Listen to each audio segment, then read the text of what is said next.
Guys, may good news tayo. Nakausap namin yung employer at kinausap naman kami na pagbutihin namin ang aming performance dito dahil tatatlo lang kami Pilipino dito. Kami ang oobserbahan nila kung ano ba ang performance ng Pinoy. Obserbahan nila kung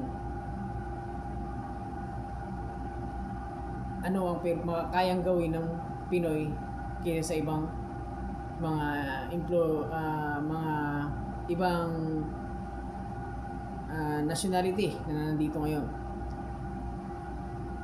At ang sabi ng employer mismo na kapag naging successful ang ating 2 years contract dito, sa loob ng 1 taon, kapag maganda ang performance namin tatlo dito, dahil tatlo kaming na-hire dito sa Saudi Carbonate, mag-hired si Saudi Carbonate ng almost 100 Filipino workers from Philippines. Sa amin nakasalalay ang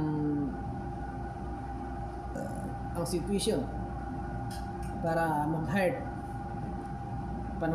ang Saudi Carbonate.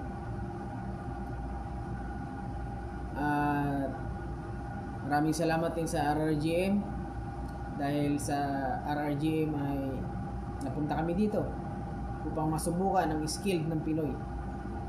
At asahan ninyo na pag-ibayuhin namin ang aming performance para mas marami pang Pilipino ang ma-hire dito. Magaan lang ang trabaho, napakagaan. Ako na mismo nagsasabi, magaan ang trabaho dito. So guys, update na lang tayo. Sa susunod, abangan nyo ang mga susunod na update. Maraming salamat.